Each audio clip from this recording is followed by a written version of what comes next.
이정만 할아버지는 아침부터 부지런히 텃밭을 가꾸고 있었습니다. 봄 기운이 완연한 오늘은 상추 모종을 심기 딱 좋은 날이었죠. 75세의 나이에도 불구하고 허리는 여전히 곱고 손놀림은 정확했어요. 유통업계의 전설적인 인물이었던 그는 지금 시골에서 아내와 함께 조용한 전원 생활을 즐기는 은퇴자가 되었습니다. 이제는 내 손으로 자라는 걸 보는 게 제일 좋아. 이정만은 항상 이런 말을 하곤 했습니다.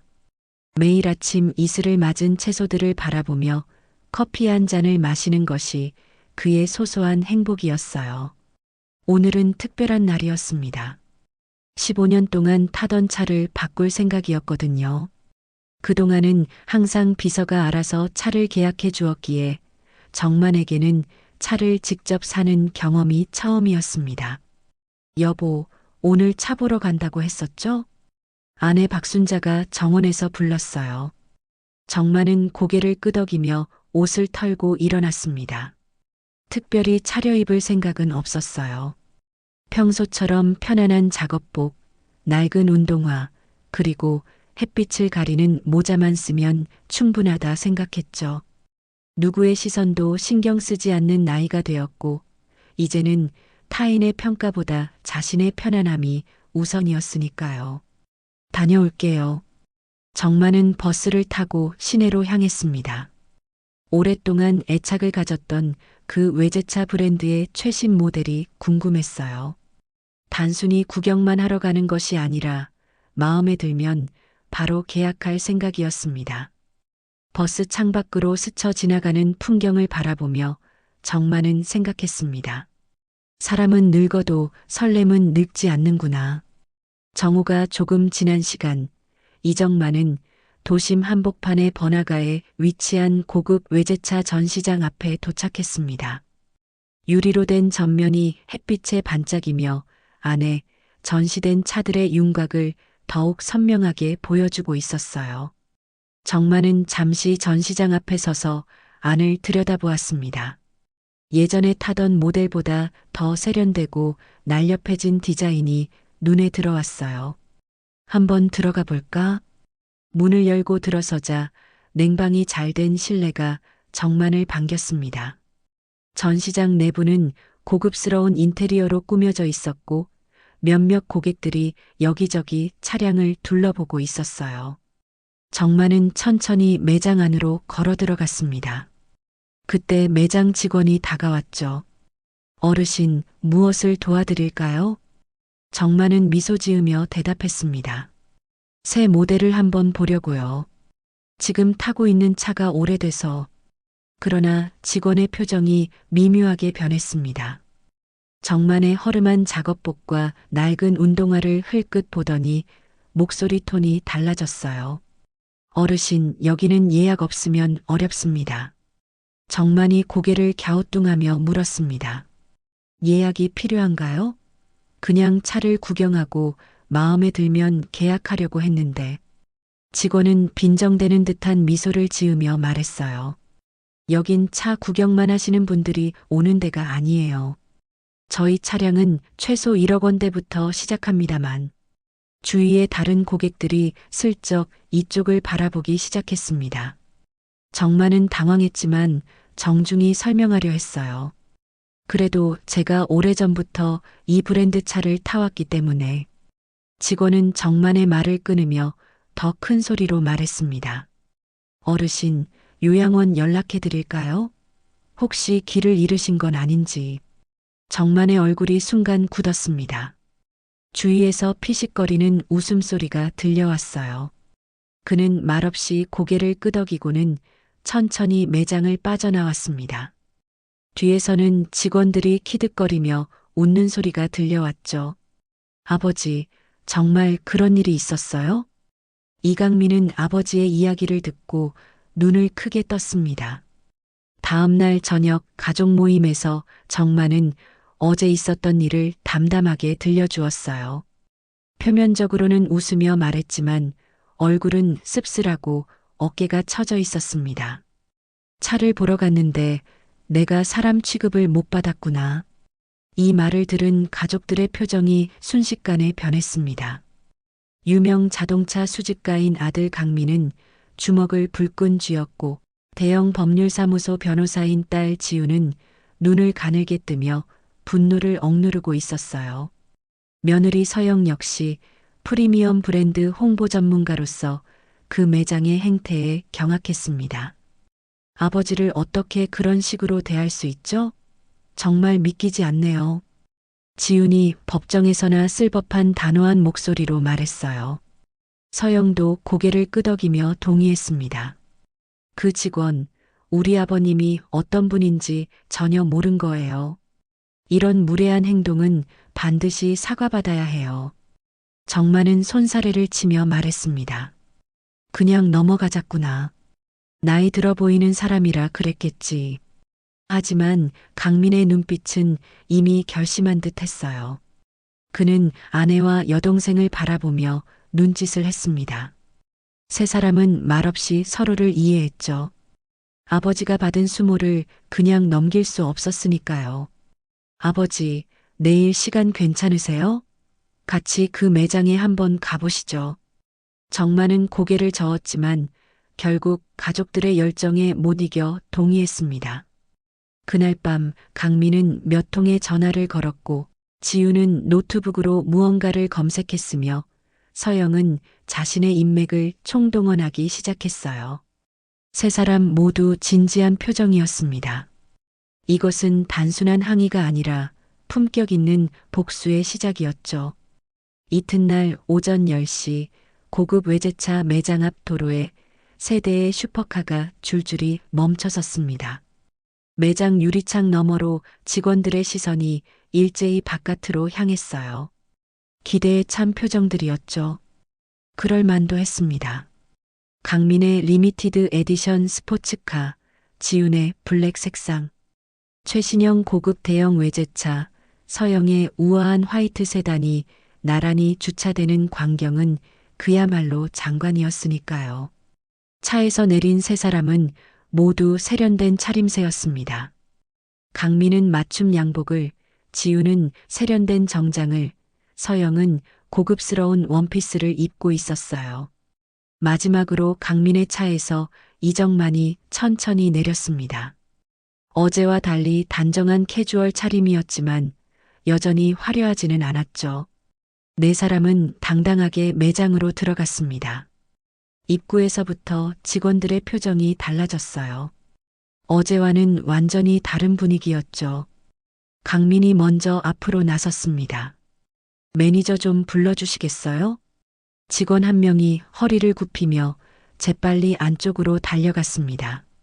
잠시 후 정장 차림의 매니저가 환한 미소를 지으며 걸어 나왔어요. 어서 오십시오. 무엇을 도와드릴까요? 지훈이 한 걸음 앞으로 나섰습니다. 그녀의 목소리는 차분했지만 단호했어요. 어제 우리 아버지를 쫓아낸 직원이 누구인지 알고 싶네요. 매니저의 미소가 얼어붙었습니다. 그는 잠시 혼란스러운 표정을 지었다가 이정만을 바라보았죠. 그리고 서서히 상황을 파악하는 듯 했어요. 죄송합니다만 어떤 상황이었는지 좀 더 설명해 주시겠습니까? 서영이 나서서 어제 있었던 일을 상세히 설명했습니다. 말을 들으며 매니저의 얼굴색이 점점 창백해졌어요. 그는 이들이 누구인지 알아차린 듯 했습니다. 브랜드 상위 1% 고객이자 소셜미디어에서도 영향력 있는 인물들이었으니까요. 정말 죄송합니다. 즉시 조치를 취하겠습니다. 잠시만 기다려 주시겠습니까? 매니저는 황급히 안쪽으로 사라졌고 매장 안에는 긴장감이 감돌았습니다. 정만은 조용히 서 있었지만 그의 세 자녀는 결연한 표정이었어요. 그들의 눈빛에는 우리 아버지를 함부로 대한 대가를 치르게 하겠다는 의지가 담겨 있었습니다. 매니저가 사라진 지 채 5분도 지나지 않아 한 남자가 황급히 매장으로 들어왔습니다. 그는 고급스러운 맞춤 정장을 입고 있었고 표정이 무척 긴장되어 보였어요. 회장님, 직접 오셨습니까? 매장 대표로 보이는 그 남자가 이정만에게 고개를 숙이며 공손하게 인사했습니다. 온 매장이 순간 조용해졌어요. 모든 직원들의 시선이 이정만을 향했죠. 그들의 표정에는 경악과 당혹감이 가득했습니다. 그 노인이 바로 유통계의 전설이자 지금도 투자회사에 막강한 영향력을 가진 인물이라는 것을 뒤늦게 안 것이었죠. 이정만은 조용히 웃으며 말했습니다. 차를 사러 왔다가 정신 나간 노인 취급을 받았지 뭔가. 내가 잘못 온 줄 알았네. 대표는 땀을 흘리며 다시 한번 고개를 숙였습니다. 정말 죄송합니다, 회장님. 저희 직원의 불찰이었습니다. 어제 있었던 일은 저희 회사의 큰 실수였습니다. 그때 어제 정만을 내쫓았던 직원이 매장 구석에서 떨리는 다리로 나왔어요. 그의 얼굴은 창백했고 식은땀을 흘리고 있었습니다. 정말 죄송합니다. 제가 말을 더듬던 직원은 이정만 앞에서 깊이 허리를 숙였습니다. 하지만 정만의 표정은 여전히 담담했어요. 그는 손을 저으며 말했죠. 괜찮아요. 젊은이가 실수할 수도 있는 거지. 다만 노인이라고 해서 옷차림이 초라하다고 해서 그렇게 대하면 안 되는 거예요. 이정만의 말에 직원은 더욱 고개를 숙였습니다. 대표는 재빨리 상황을 수습하려 했어요. 회장님, 저희가 특별히 준비한 신형 모델을 보여드리겠습니다. 이쪽으로 모시겠습니다. 하지만 정만은 고개를 저었습니다. 그럴 필요 없어요. 나는 그냥 평범하게 차를 보고 싶었을 뿐입니다. 매장 대표의 얼굴이 더욱 창백해졌습니다. 그는 이정만 회장 가족의 방문이 가져올 후폭풍을 이미 예상하고 있었어요. 본사에서는 이 일을 브랜드 이미지에 심각한 타격을 줄 수 있는 사건으로 인식할 것이 분명했죠. 회장님, 저희가 공식 사과문을 준비하겠습니다. 해당 직원은 즉시 징계 조치하겠습니다. 강민이 한 발 앞으로 나섰습니다. 징계만으로는 부족합니다. 저희 아버지께서 어떤 분이신지는 차치하고라도 고객을 외모로 판단하고 무시하는 태도는 고급 브랜드를 표방하는 귀사에 어울리지 않습니다. 지훈도 법률가다운 단호한 어조로 말했어요. 고객 응대 매뉴얼을 전면 개정하고 직원 교육을 확대하는 방안을 공식적으로 제출해 주십시오. 또한 이번 사건이 단순히 한 직원의 문제가 아니라 브랜드 문화의 문제라고 생각합니다. 서영은 홍보 전문가다운 날카로운 시선으로 매장을 둘러보았습니다.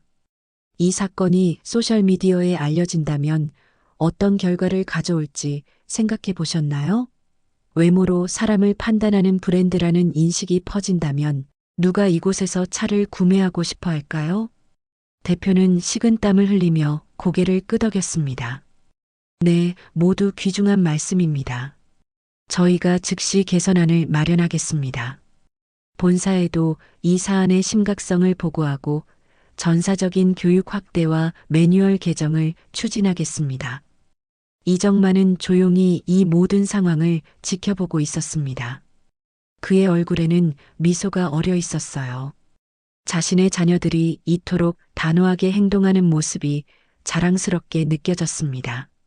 하지만 동시에 이 상황이 너무 커지는 것은 원치 않았죠. 다들 진정합시다. 나는 단지 내 차를 사고 싶었을 뿐이에요. 큰 문제로 만들지 맙시다. 이정만의 말에 가족들은 잠시 침묵했습니다.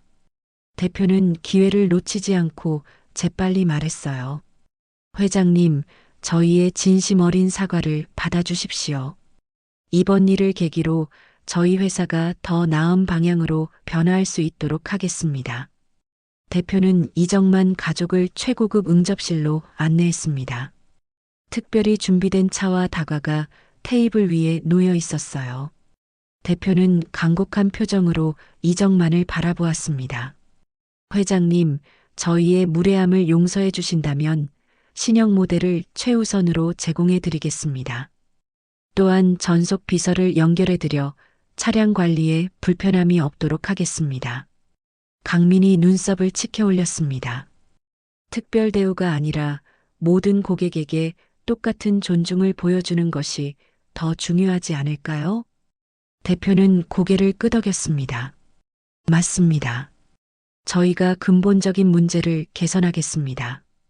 이정만은 잠시 생각에 잠겼다가 입을 열었습니다. 나는 그냥 차 한 대 사고 싶었을 뿐이에요. 사람 대 사람으로요. 그는 천천히 일어나 창가로 걸어갔습니다.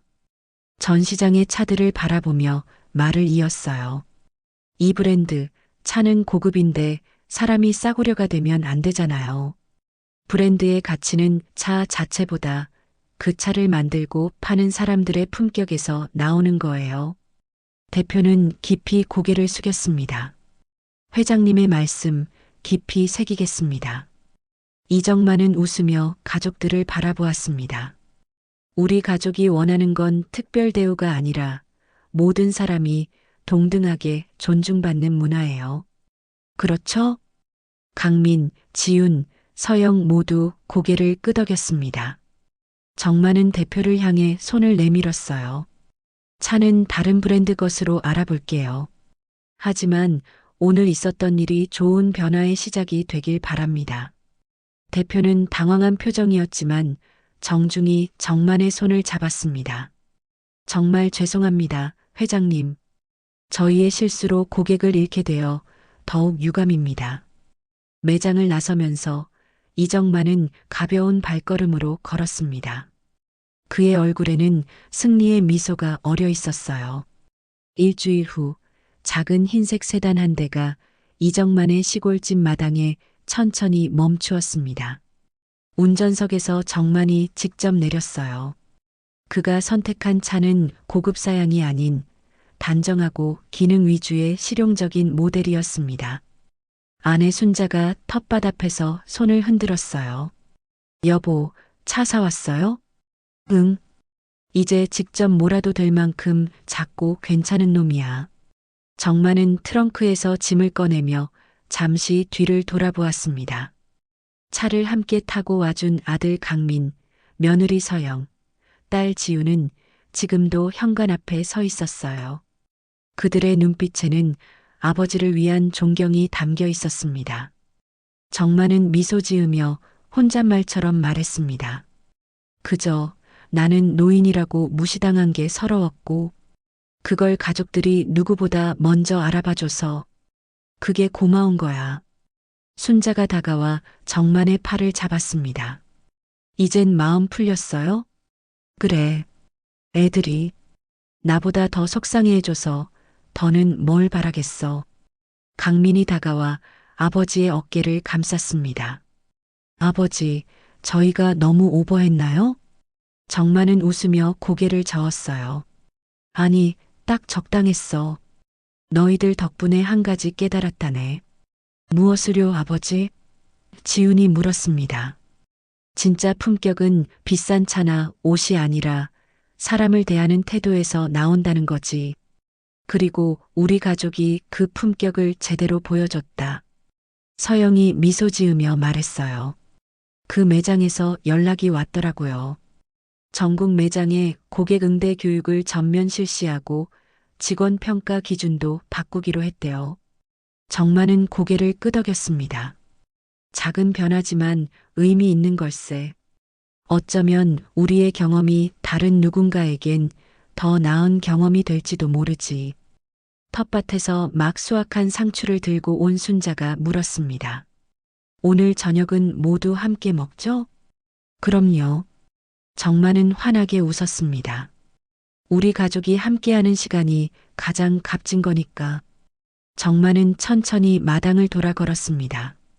그 발걸음은 여느 날과 같았지만 오늘은 왠지 조금 더 가볍게 느껴졌어요. 그의 마음속에는 더 이상 서운함이 없었습니다. 대신 가족의 사랑과 지지에 대한 깊은 감사함이 자리 잡고 있었죠. 차 키를 손에 쥐고 정만은 생각했습니다. 돈으로 살 수 없는 것들이 있지. 가족의 사랑이 바로 그런 것이야.